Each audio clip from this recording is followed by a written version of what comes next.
Hi, I'm Jerome Thompson. I'm guest curator for two exhibitions at the University Museums here on the Iowa State campus.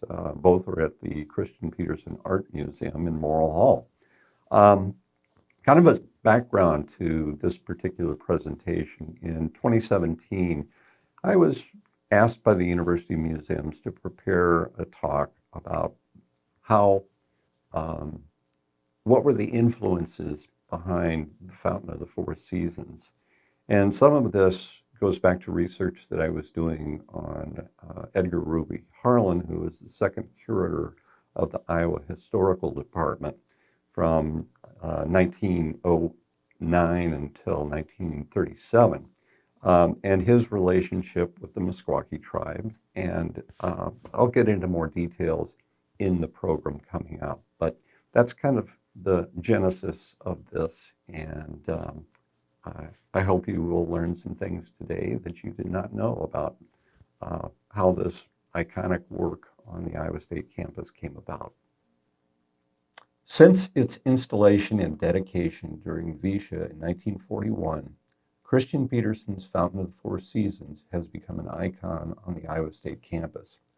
Hundreds of thousands of students have walked by, cast pennies into the fountain, dangled feet in the water, or cast soap to make the waters foam, which is not really a good idea. Most of those students take this icon for granted and are unaware of its story and how, even today, can be a focal point for social discussion. I hope to tell its story and present some of the notions about experiences and associations that may have influenced Petersen's design. Edgar Ruby Harlan was the second curator of the Iowa Historical Department and served in that position from 1909 until 1937. In 1929, Christian Petersen had his studio in Chicago when he was approached by Harlan to sculpt a portrait bust of himself, one of Young Bear, and a bas-relief of Young Bear's father, Pushetinequa. Pushetinequa was the last traditionally installed leader of the Meskwaki tribe, officially known by the United States government as the Sac and Fox of the Mississippi in Iowa. The Meskwaki are the only resident tribe in Iowa and live on nearly 2,000 acres of tribally owned land near Tama. They have lived on this settlement since returning to Iowa and purchasing 80 acres in 1856. Another commission by Harlan was a portrait bust of Henry C. Wallace, the founder of Wallace's Farmer, and the Secretary of Agriculture under Warren Harding in 1926.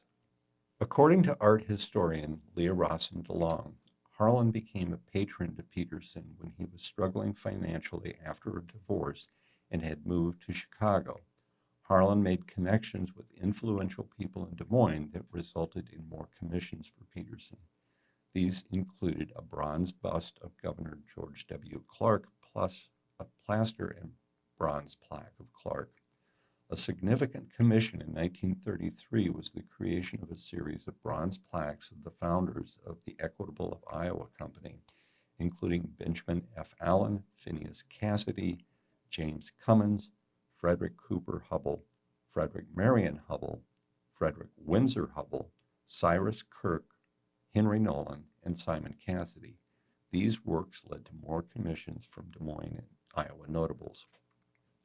A pivotal connection for Petersen was made in the summer of 1933 when he held an exhibition of his works at the Yonkers Department Store Tea Room in Des Moines.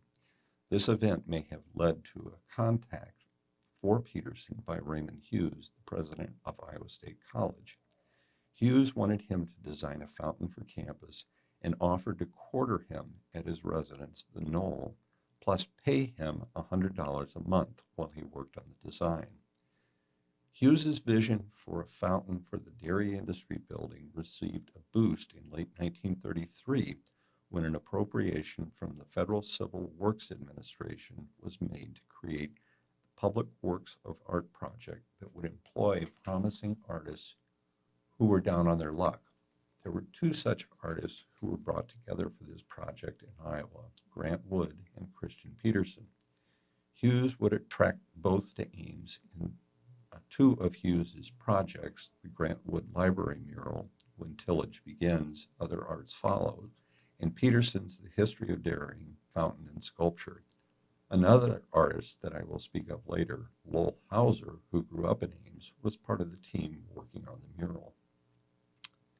In Petersen's case, Hughes required that the bas-relief sculpture be made on campus and utilize the ceramic engineering department that specialized in terracotta. In this way, Hughes was able to bring a sculptor to campus, establishing the first artist in residence, and began an art on campus program that continues to thrive today. Before Harlan and Petersen established their relationship, Harlan had a special interest in documenting and collecting Native American history and material culture. Harlan's significant collection efforts focused on the Meskwaki of Iowa. Harlan developed a strong relationship to the tribe, so much that he was adopted into the tribe in 1923 and given the name Mexica, or snapping turtle. Harlan approached his collecting in a manner that was different from other collectors. He sought to obtain as much information as possible. His papers contained transcripts of meetings with tribal members who offered him material to purchase. Harlan would ask for information on the age of the artifact, who made it, who used it, how things were used. For this reason, the State Museum has some of the best documentation of any Native American objects collected. Harlan had a strong interest in the public learning about the Meskwaki. He would bring people from the settlement to perform powwow dances in various places around the state, including at his own farm, Willowbrook, near Altoona. Before World War I, Harlan and Joe Cecina, a Tama harness and Indian curio dealer, helped the tribe to revive the powwow tradition that continues today. The tradition dates from a time when the tribe returned from the summer hunts to harvest and dry corn in what was traditionally known as the Green Corn Festival. In the fall of 1927, John Studebaker, Des Moines superintendent, contacted Harlan for help. He wanted Harlan to consult on a plan to improve the district's instruction about American Indian life. Harlan agreed to the request and enlisted the help of his assistant, Miss Halla Rhode. Rhode had her own special relationship with the Meskwaki. When she lived in Altoona in 1920, according to the census, her next-door neighbor was her co-worker, Jonas Powashik, the grandson of the famous Meskwaki leader. Rhode and Harlan began working each week with selected teachers in what Harlan called the Indian Life School. Often Harlan would conduct school at his Willowbrook farm, where he had the Meskwaki build a wickiup and set up a teepee to be used as a gathering place. Harlan, at his own expense, would bring tribal members from Tama to prepare meals for the teachers and to speak about food preparation, hunting traditions, making clothing, and everyday objects. Young Bear and his son, George Young Bear, participated, with George serving as an interpreter. George was also employed at the museum. Among the 18 teachers in the original class, Bessie Kuhn, a third grade teacher at Hubble Elementary School, started a working relationship with Halla Rhode that would eventually bring them together with Christian Petersen on an important project in Petersen's career that would influence his future work. Bessie Kuhn took her experiences back to the classroom and took her students on field trips to the museum, where Halla Rhode conducted classes for the students, and Jonas Powashik added his own cultural teachings. Rhode wrote, "Bessie Kuhn and I see a need for a textbook on Indian life." Bessie Kuhn even wrote a script for a school play in 1932 called A Year with Chikishi. It's not hard to make the connection that such a text would need illustrations, especially for young readers. Likely because of Harlan's previous work with Petersen, they found their illustrator.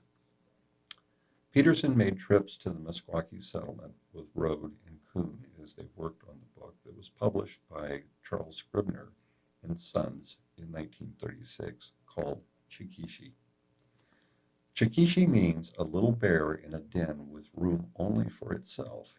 It is the story of a little girl and the life she lived with her people in early traditional times. Rode and Kuhn uh, relied on the help from Jonas Powersheik and his father Jim. When they finished the story, they took it back to the elder Powersheik and read it to him.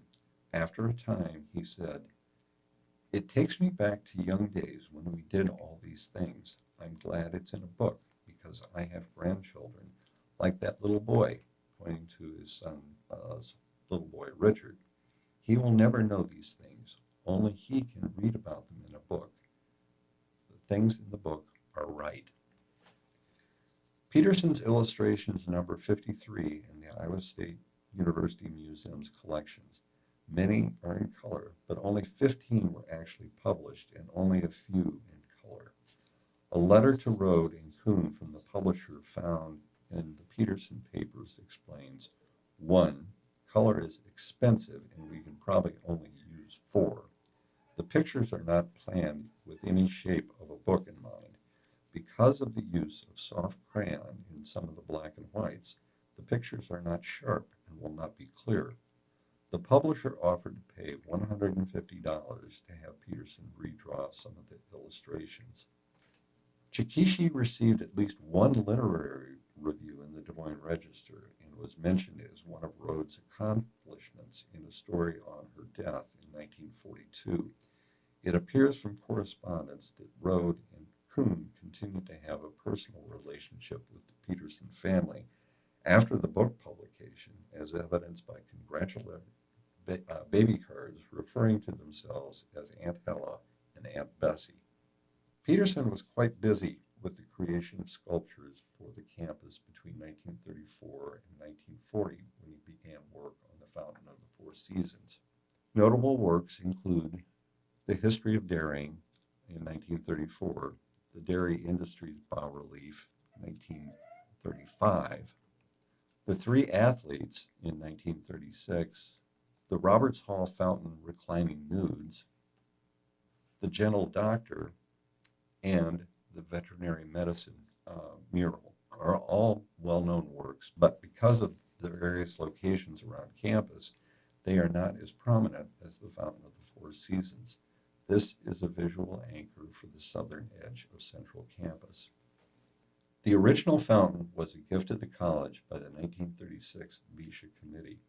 The original fountain became a target for pranksters.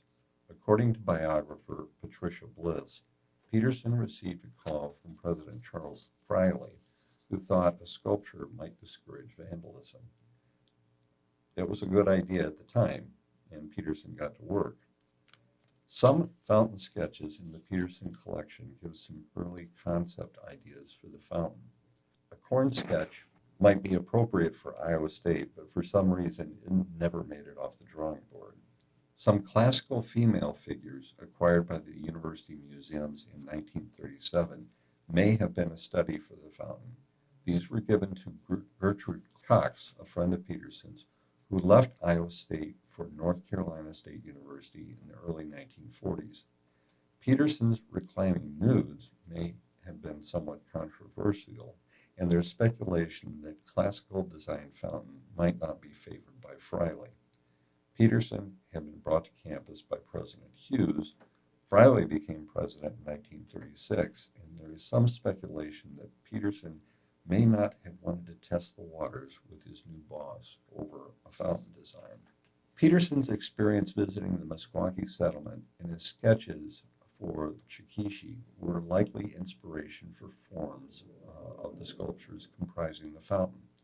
The roundness of the shoulders, the hair braids, the simple dress forms are evident in the sketches Women Making Nettle String and Women Making Maple Syrup. Petersen became acquainted with Jules Cunningham, professor of horticulture, and sculpted a portrait bust of him in 1936. Cunningham had a special interest in the evolution of corn, and during the mid-1930s was collecting samples of prehistoric corn from archaeological sites around the United States and Mexico.